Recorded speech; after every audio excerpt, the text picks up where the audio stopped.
popular statesman from Wyoming, Alan Simpson. Senator, pleasure to have you on. It's a great treat to be here. I'm very pleased. Do you think that Mitt Romney has now wrapped up the nomination for all intent and purposes? I think that's very possible because they've washed all the laundry of his that they could ever find. Now they're going to start washing the laundry of Rick Santorum, who has not had his laundry washed yet. Everyone that rose to the top here suddenly created a great deal of investigation and examination, and Rick Santorum has never had that. And when they got it, the others who've fallen, all capable people, when they got it, they all dropped. So Romney's had his thoroughly strung on the line and has survived, and now they're going to start dragging the laundry out on Santorum and strain it up on the line, and there'll be some tough stuff in there, controversial stuff, abortion, homosexuality, those flash words, and earmarks and all that stuff. Bam, bam, here we go. What do you think it says, though, about the party that it seems to have been tried desperately to fall in love with everyone but Mitt Romney? I don't know. It's a strange thing. I think that he's a very effective man, and I think the reason they keep coming back to him, regardless of the, quote, flaws they attribute to him, is that he's the only guy that ever met a payroll.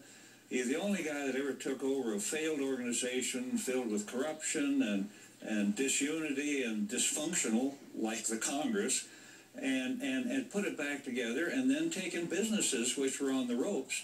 Somebody said, yeah, but he killed it, he got rid of all these people. I said, well, you got two choices when you take over a failed business: let it fail and everybody's out of work, or take it over and hire half of them back, start paying the shareholders, and get cracking.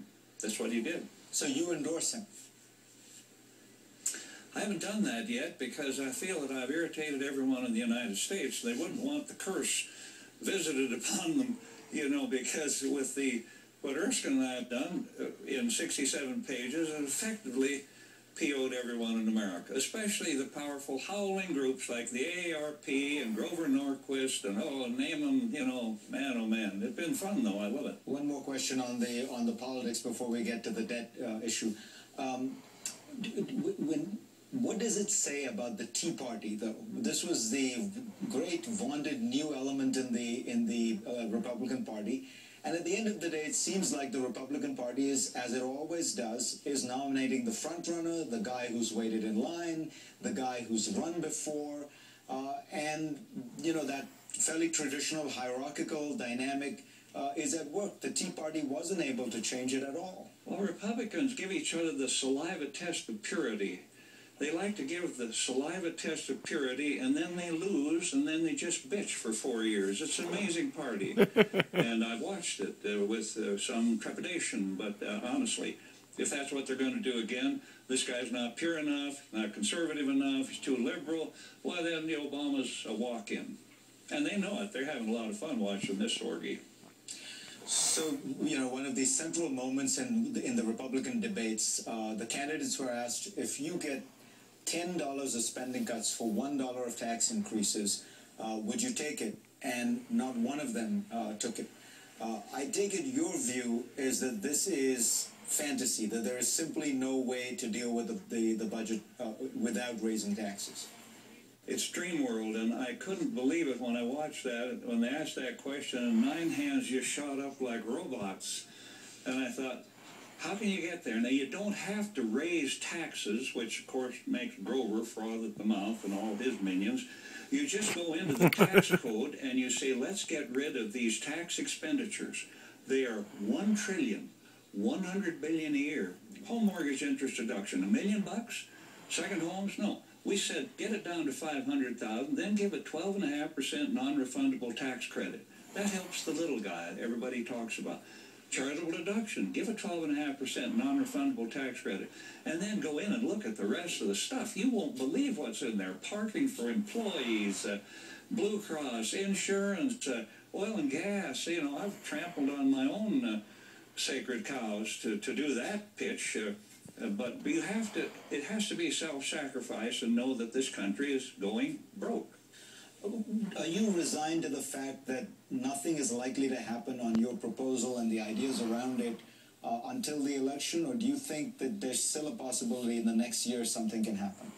We'll see what happens, but every day that goes by, this is like a stink bomb in a garden party. And as they're eating their tea cookies and saying nothing's going to happen in America, this odor is coming out from under the table, because you can't get there by doing waste, fraud, and abuse, foreign aid, earmarks, Nancy Pelosi's airplane, Air Force One, all congressional pensions. Give it up. That's about 4 or 5% of what we're in. You have to go deal with Medicare, Medicaid, the solvency of Social Security and defense, and if you can't raise the retirement age to 68 by the year 2050 without the AARP losing their marbles and Grover slavering at the mouth on every kind of thing you talk about, calling it a tax increase, we won't make it.